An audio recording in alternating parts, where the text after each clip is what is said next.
The first thing I've noticed today is the pushback, excuse me, from people who do not like when I say Americans no longer care about the Middle East and never will again. And when I do that, when I mention it to you, the first thing somebody says to me invariably is, I care. I care. Okay. I'm not saying you're necessarily that person. I'm saying that America does not care, does not feel any interest in what is happening. I want you, my friends, to come up with and think of, if you could, one word, one phrase, one word that explains best your reaction to what is happening as far as the attacks in Iran. Give me the word. Give me your feeling. Remember, you're different. You're not like most people. I understand that. You're completely different. But tell me the thing that you're feeling and how you kind of react to it. What are you thinking? What's the word that comes to mind? Are you indifferent? Is this been there, done that? What exactly do you feel? And I'm very serious. We have despair, disappointed, apocalyptic, high Edie. Interesting. Are you overreacting because you're not conditioned, you're kind of used to this, or do you think this is something that is completely the end of the time? What is the question? The question is, what do you believe? What is the word that best describes how you are feeling? Let me see if I can explain this to you. Number one, what happens if the following happens? Scenario number one.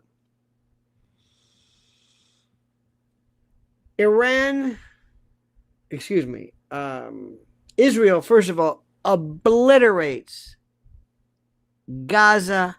There are no Palestinians eventually left in Israel. Is that possible? Is that possible? Let me say it again. Issue number one, or condition number one.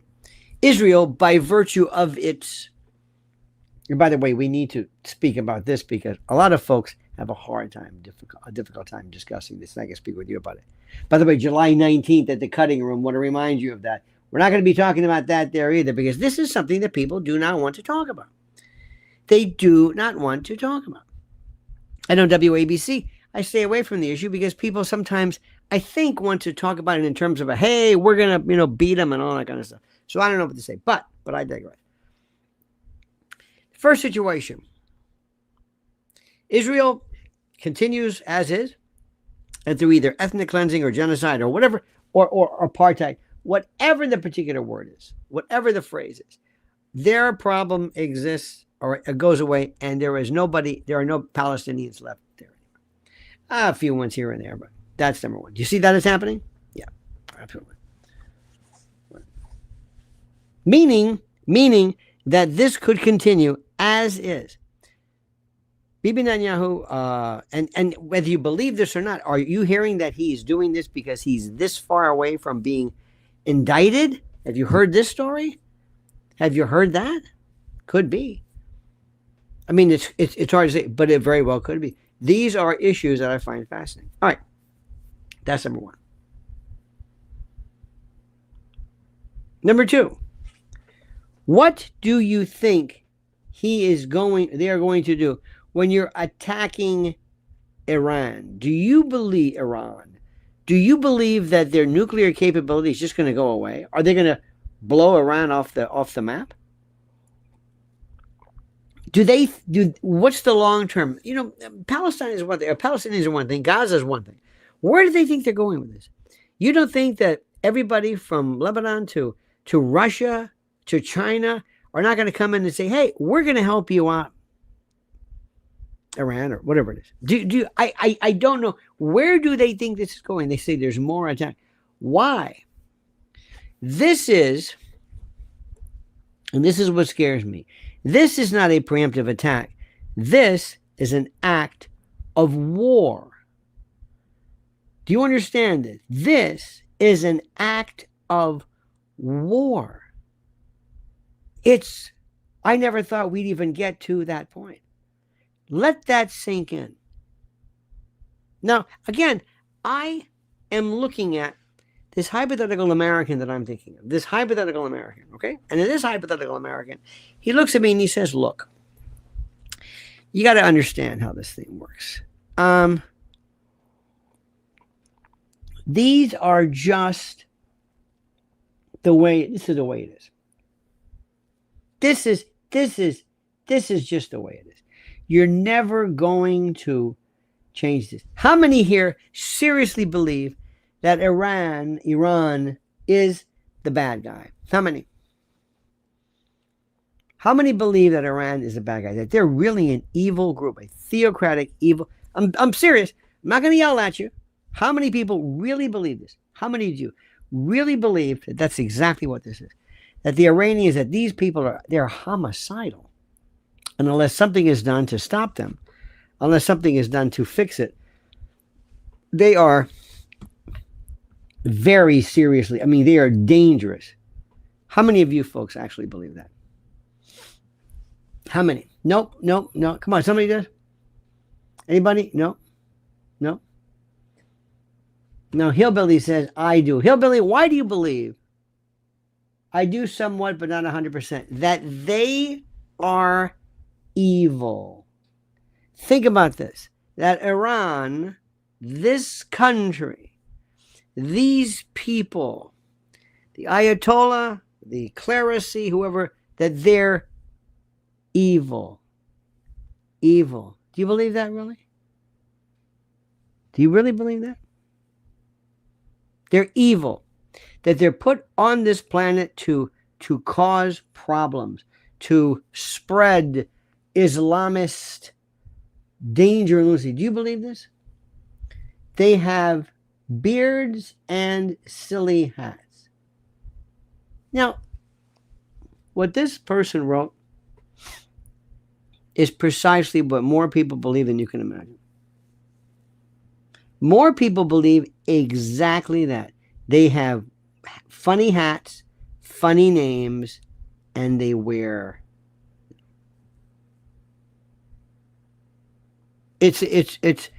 I am telling you, that is the most honest thing people have ever thought. I'm serious. And I'm not trying to joke. That is precisely what people think. And people we don't like in this country, we don't like any country, any religion, anybody who does not wear a suit. Anybody, even Saudi Arabia.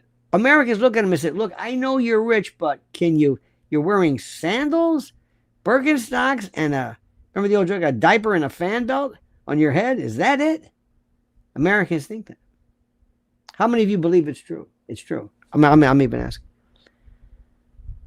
Somebody before took great offense at that. They said, I care about this. You must understand how the rest of our country works. I've been doing this for a long time, and I really recognize the fact that there are people who just, for whatever reason, and I'm sorry to say this, they just, I don't know what the word is, I don't know how to say this. They just sort of they don't understand things. They don't understand things. Now someone says, I don't care what they wear, I care what they believe. I want you to do me a favor. Ready? I want you to raise your right hand and repeat after me. We are not talking about me. Say it. We are not talking about me. When Uncle Lenny talks about Americans, he's not talking about me. Raise your hand. Say it. Say it. When he says that Americans look at somebody with a hat and a dress and thongs or whatever it is, that they, I'm not talking about you. By virtue of the fact that you are here, you are enlightened. You are enlightened. You're different. Let's try it again. Let's try it again. When I say Americans, I'm not talking about you. Did you get today's newsletter? I hope you did. I said one of the reasons why people have a hard time with this is because we don't travel. We don't have passports. Somebody emailed me. The reason why people don't have passports or don't travel is because it's so expensive and we're not the 1% like you or something. Real snotty. I mean, I get these snotty people. They're always angry. Just like people who say, I'm not like that. I don't think that. We're not talking about you. Yeah, but you said, no. People will, I will refer to, to many people, CNN is, I don't watch CNN. I'm not talking about you. Okay, do we understand this? Have I done a good enough job in this? I don't know why people do this. I'm not talking about you. Well, I don't watch. I don't have TV. Okay, all right. I know you don't. Okay, all right. All right, fair enough. You don't have it. That's terrific. Good for you. Okay. Americans don't know anything. What is the difference between Sunni, Shia, Persian, and Arab? They have no idea. They have something about. What do you think the Persians, the Iranians think? Have you ever seen how lovely these people are? Have you ever seen? Ladies and gentlemen, Sal Angelo, give it up for my man. Sal says, I will be seeing you live in New York City next month. Can't wait. Sal, make sure you bring many, many, many rolls of film, as we say. We're going to party like it's 1999. Thank you for that. I don't understand how this thing truly works. I don't understand how people don't grasp the way this thing works. And I'm going to just put this into perspective. I'm going to try my best, see if I can put this into perspective. You have to understand how people think of us. What would you think about the United States if you lived in Iran right now? What do you think? Who do you think Israel bombed them? No, it was us. Maybe Mossad, maybe MI6. What do you think? Do you understand about the notion? I keep talking about this all the time, but do you understand the world, how we lived, how it mattered regarding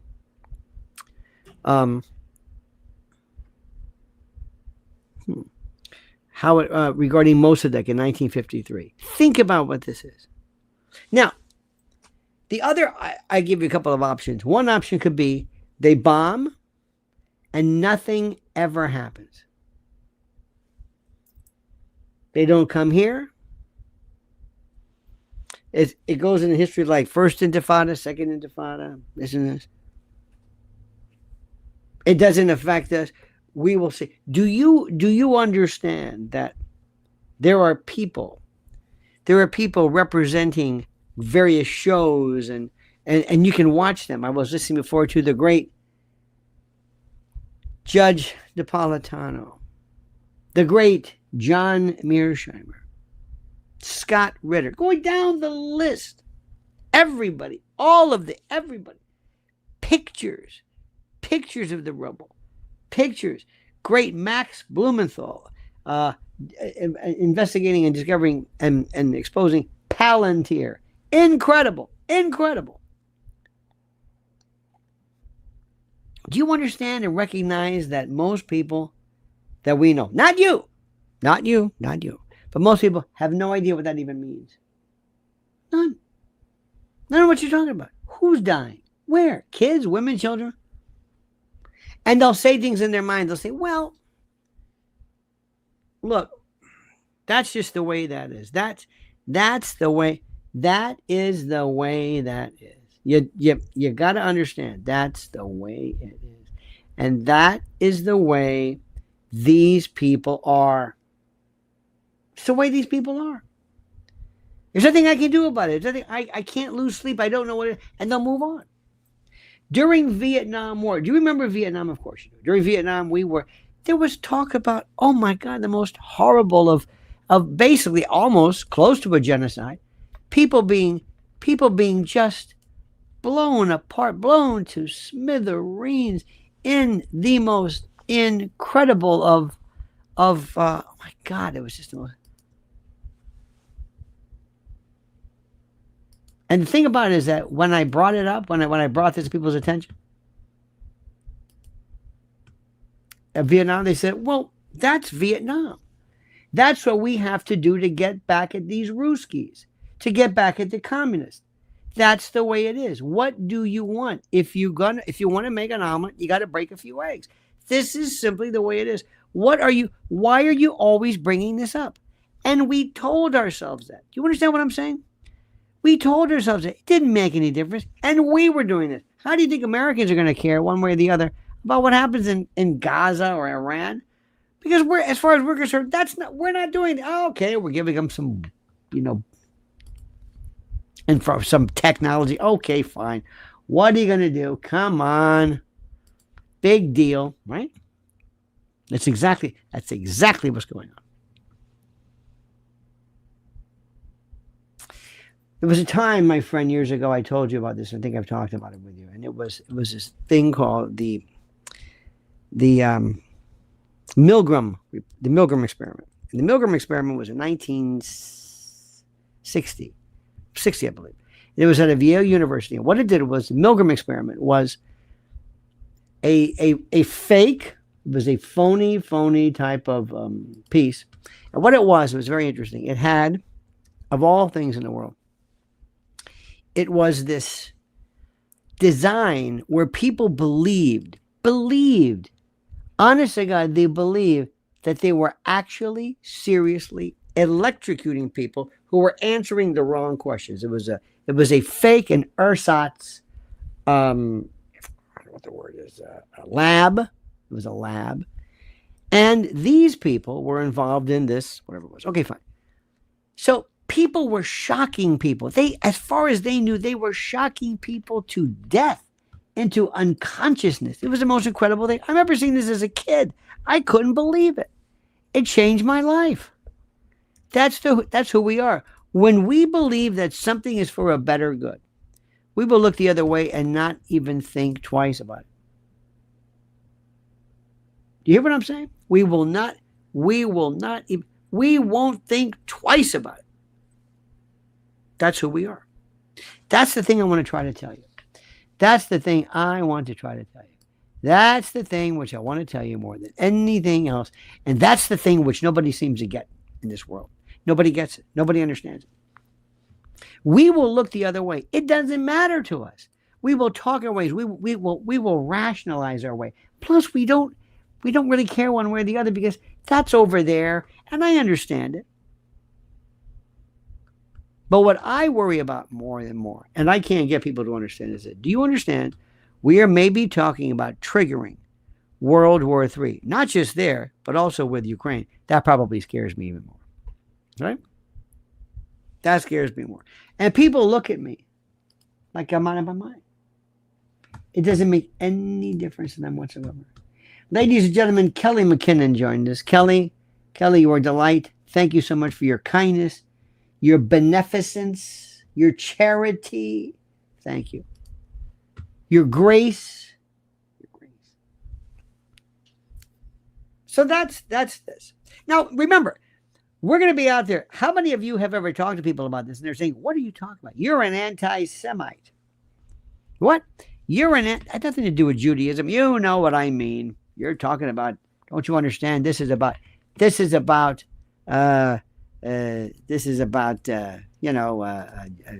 Judaism. No, it's not. Yes, it is. You're an anti-Semite. That's precisely what you're doing. And that's the thing which I find so incredibly fascinating. Can you explain to me, maybe you can, what this has to do with Judaism? How anybody can actually say, seriously, how anybody can actually say, truly believe that this is what? That this has something to do with a what? What are you talking about? I don't know what it is. I'm fascinated by how we change our mind and we look the other way. And how we can say, well, that's a different story. During World War II, people said it. They somewhat pretend to look the other way, but there are people who, as you know, during the time of Auschwitz and others, they said, well, we didn't know anything about this. We were over here, that was over there, that was... Do you believe that for a moment? No. So that's that. Next, how do you explain to people that this is a 5-generation warfare? That there are people who run the world that you have never seen before, whose names you don't know, whose belief system you can't articulate. How do you explain this to people? I don't know how to do it. I don't know how to say it. Do any of you feel the slightest bit of disappointment in President Trump, who said, I'm not going to be a part of this? And then he said, well, there's going to be more guts and blood and... Anybody? I'm going to ask you the most serious question in the world. Ready for this? I'm going to ask you a very serious question that I want you to answer me. Do you believe that President Trump knows what the hell he's doing regarding foreign affairs? Not economy and business. Yeah. But I mean, seriously, do you think he really has a comprehensive, a feel the way that Nixon did and others for what is happening in the world? Do you think that? Do you even believe it? Do you think for 1 minute that this great president, whom we love, being honest, knowing what we know, do you think he really knows anything about what's really happening? Do you really? Do you think he knows what's going on? Do you think he really grasps what's happening? Do you think this great man says, I understand what's happening. I understand the history. I understand the history of what's going on in the Middle East. I understand what's going on in Iran. I know the history. I know the way that we are. I know intuitively what we're doing. And I know that Marco Rubio is the best guy. And my view is down the road world peace. And Marco Rubio is going to do everything. Marco Rubio, who is nothing but who is the hawkest of the hawks. Did you see that? Do you think so? I don't think it matters. I think the president would say, look, it matters, but it doesn't matter. Look, how do I say this to you? You don't understand how these people work. You don't understand. This is a complicated place, and I get a lot of commitments. And frankly, if I pull out, if I do something, if I undo, redirect, reposition, and lose that lifeline of either AIPAC money or Israeli lobby support, I'm sorry, not Jewish, but Israeli. I can't make that up. I can't do anything to lose that. You don't think that's true? Tell me, do you believe that's true? Come on. Do you believe that's true? Do you believe that deep down inside, Trump might sit down and say, it doesn't matter what I think, what's best for the country, best for the world. What's best for me and best for our situation is for us to realize and to recognize that these people that we're talking about right now, these people, they are critical. And if they want us to support them, we're going to support them. I'm going to do it as far as I can without going crazy, but I'm sorry. What am I going to do? What, bring peace to the Middle East? What good does that do? What the hell good? What does that matter?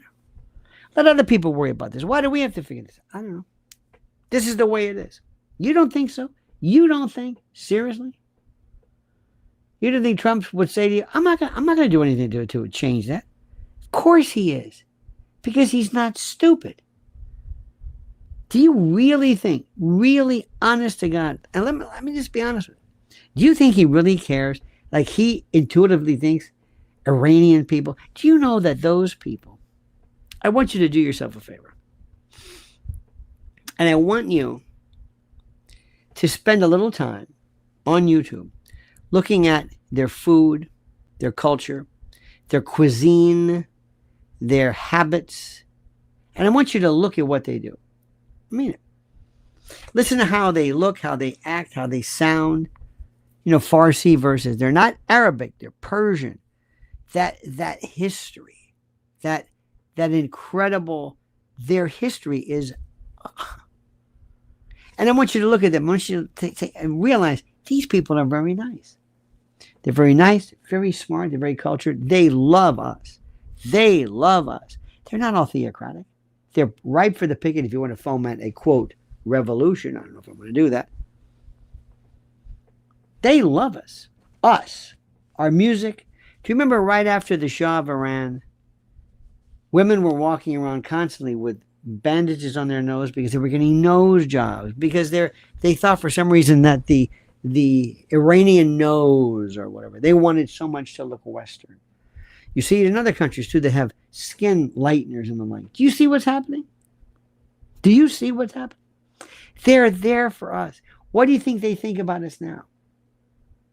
Trump may say to you, I don't care what he thinks about us. I don't care what he thinks about us. I don't care.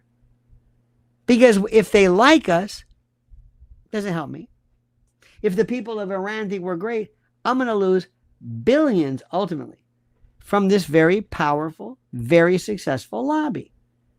I'm not going to do that. Just like people would say, I'm not going to lose the gun lobby when the gun lobby mattered. Some people are worried about the climate lobby. This is what it's all about. We have to address this. That's not anti-Semitic. It's if there's anything, it's out of like, I'm very impressed. I'm very, very, very, I'm exceedingly impressed upon how they do that. Call a spade, ladies and gentlemen. I don't think Trump cares one way or the other. Trump loves America, America first. He is very meat and potatoes, and he talks about things. I think he understands better if there's business involved. Once you talk business and money, he understands completely. Just like with China. I think he's laying off this thing about China being these horrible people, China. I don't think China is half of the threat. China is a completely different world. China is a world that they have to be contained, they have to be watched, they have to be a lot of things. Oh, I'm freezing up here. Let me make sure I get rid of this here. I look at things very, very differently than most people, my friends.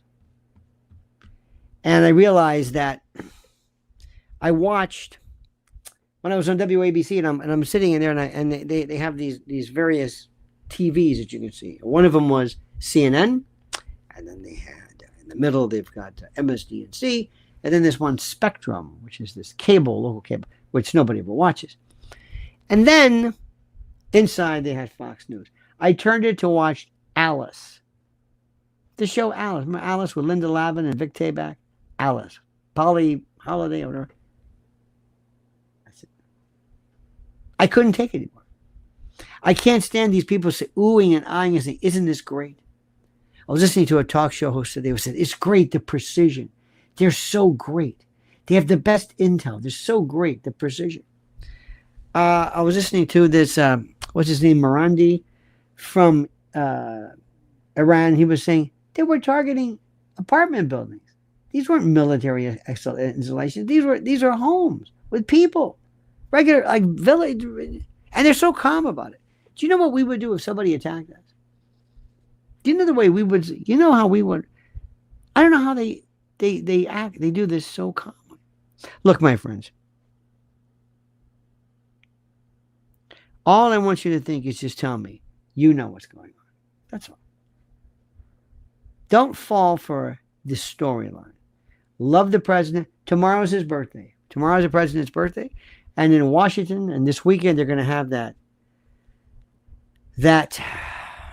event with the military, which I don't particularly care for, but nobody understands that because we have to, being a good Republican conservative, you have to love the military to the point of fetishism. And that's what we're going to do. By Monday, it's forgotten. When we see something, when we see the oversaturation of something, when we are completely imbued, when we are imbued by something, we realize once and for all that there's really nothing. How do I say this? We recognize the fact that we become habituated to it and we lose any and all kinds of interest in the subject matter. We're not able to differentiate all of the aspects and finer points. That's it. Next month, You were so correct. July the 19th. July the 19th at the cutting room. Please join me, ladies and gentlemen. Bring the kids. Bring your pictures. Bring lawn chairs. I'm going to be there. It's going to be wonderful. It's going to be wonderful and great and terrific and glorious. And I thank you for this. Absolutely. Come on and say hello. Please follow me. Make sure you are subscribed to Lionel Nation. Make sure you are subscribed to Lionel Nation and make sure you're watching this incredibly. And make sure, this is the most important thing in the world, make sure that you and I are involved in something which is even more important. The mutual respect and the fact that we will always be friends and family. Promise me that. Promise me that we will always be this unique and this wonderful group of people who work together and love and pray together. I can't say it enough. I can't. That's all. Lori Cuck, ladies and gentlemen, says, have you ever been close to someone who self-deletes? Self-deletes. What does that mean, self-deletes? I'm sorry. What does that mean, Lori? Self-deletes. Very interesting. Lionel, where is the cutting room? The cutting room is New York City. And New York City, and by the way, there is if you go right to the very, very top, if you go to the very, very top, it's New York City, it's the cutting room. And if you go and you look at where how do I say this? If you look, it's right up at the top. You see this pinned right up here. It says Lionel returns to the cutting room. Right up here. It's pinned on the live chat. And you can also go into the description section and read about that. It's one of the best venues there is. It's beautiful. All right, dear friends, thank you so much. Lori Cuck, thank you so much, my dear. My great and loyal friend, been with us for years. Thank you so much for that. I appreciate it. Kelly McKinnon, thank you. Sal Angelo, ladies and gentlemen, thank you. And make sure you're subscribed to Lionel Nation and Lionel Legal. I got some other good stuff coming up about the Diddy trial, and because you're missing what that's really all about. I did a piece today on African TV, and it was wonderful. All right, my friends. Have a great and a glorious day. Thank you, thank you, thank you, thank you, thank you, thank you, thank you. Oh, Lori Cook says, thank you, Lori. God bless you. Lori, you're beauteous. Thank you. Don't self-delete. Please don't. For the love of God. Oh. Have you ever been close to someone? Oh, yes, indeed. Oh, wow, yes. Someone very, well, almost by propinquity who, yes. It's very, very sad. And by the way, it's not necessarily mental illness, but it is something that I think it's safe to say it is always per se wrong because of the finality of it. But it's a very complicated subject. Got to be very careful here, especially in these parts. All right, dear friends, have a great day. We love you madly. Have a great and glorious day. It's so good to be with you. See you tomorrow. And don't forget, per usual, as we always say, the monkey's dead. The show's over. Sue you. Dad.